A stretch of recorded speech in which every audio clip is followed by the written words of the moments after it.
I got a raw grade of 33% on my last AP Physics test. If I were to be telling you this back in August, I would probably be crying by now. But up until that grade, not much has changed. I'm a high school student. I'm like many of you. I'm not Bill Gates, I'm not Steve Jobs, I'm not Oprah. I'm not a scientist with an extraordinary idea, and I'm not an artist with a passion. And so when I first started writing the speech, my first intuition was to Google every other TED Talk, to compare every word they said to mine, to analyze their movements and see what they had to offer, and then compare them to myself. I didn't want to stand on the stage in front of dozens of people and fail. So I spent most of my life attempting to avoid failure in every possible spectrum, whether it was social, academic, or athletic. But now that I'm 17 years old, only 365 days away from being a full-grown adult, I look back at my youth with regret. Regret of all the times I spent refreshing Power School when I could have had a decent conversation. Regret of all the times I degraded myself, even though I knew I was trying my best. Regret of all the times I worried about grades and excellence when I could have done something valuable. Initially, I thought I was the only one that had this fear, and that everyone found it so easy to succeed. But as soon as I began to look around, it was clear to me that many of my peers, whether consciously or subconsciously, have that same fear, that fear of failure. And so I sat there, determined to find someone to blame. Whose fault is it? Why is it that many of my friends and I have cared so much about success that we care less about the lessons on our journey there? Why do we see ourselves as products to be sold in a job market? Why is the only grade acceptable an A? Why are grades the only way to success? Failure. A term we run away from whenever anyone utters its syllables to us, failure. A fear that deprived us of experiences that could have taught us so much more than textbooks, failure. The lack of success defined by individuals who lack the knowledge of our quality. And although we suffer more from the fear of failure than failure of itself, we keep running away from it. Now, there are two parties to blame on this issue. School has trained us to be this way, but we give that system power.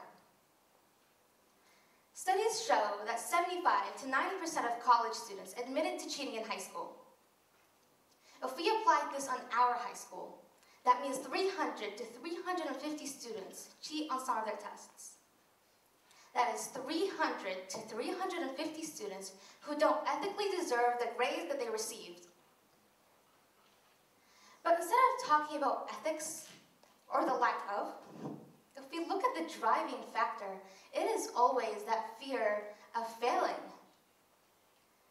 Us students, since middle school, have been always compared to our peers. We are told that A is for the excellent, and that C's are for the average, but not really, and here's why. That's not really true because there's a difference between how students perceive grades and how the system defines it. Us students are the biggest part to blame in making our own lives miserable. Although school has ranked us in a system that defined our equality, we got rid of that system, replaced it with one that compared us to our peers, and then that system that we ourselves created, the only acceptable grade is that above a 90. So we can't just blame school when we have trained ourselves to act this way. If you look closely, every time a test is handed back to students, the following sequence of events will occur. First, you're going to check your grade. Then you're going to turn around to a peer or a friend and ask them about their grade. You feel the need to compare yourself to others, as if that number on your paper is a representation of your intellect, as if it's a representation of what the future holds for you. Then you might open your tests.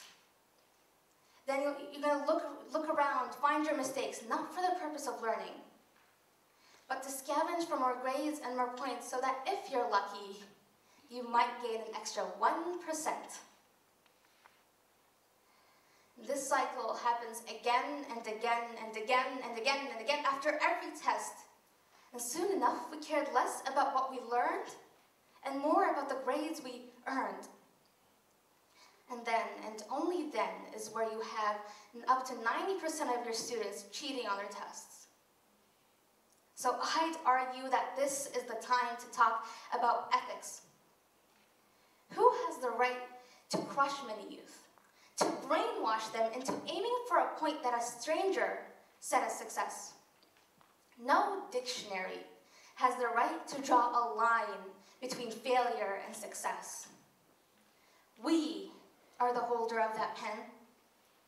So don't fear failure, and don't strive for a failed definition of success. So what? So what if I'm not Oprah? If I'm not Bill Gates? If I'm not Steve Jobs? So what if I haven't invented the first iPhone? If I can't build a computer? If I don't host a talk show? My success should not be based and compared to theirs. I have the right and ability to write my own story, to draw my own route, to stumble, to fall, to not fully understand a concept. And I have the right to do so without having a big red F stapled to my back. Thomas Edison was deemed by his teacher as too stupid to learn anything. Thomas Edison, as an inventor, failed 1,000 times before creating the light bulb. Dr. Seuss's first book was rejected 27 times by publishers. And so I think it's safe to argue that failure is not about what grades you earn. It's not about your ability to solve a math problem. It's not about it's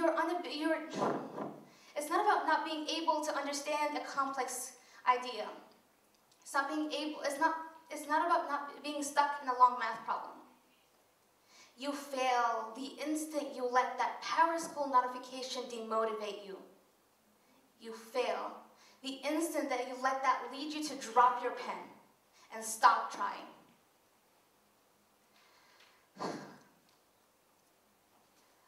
So I'd argue that schools, you shouldn't stress grades as much because they don't define one's future, and students don't care about grades as much because they're not a representation of your achievements. I am Nora AlAbdulkareem. I got a 33% on my last AP physics test. I failed, but I'm not going to cry about it anymore. Thank you.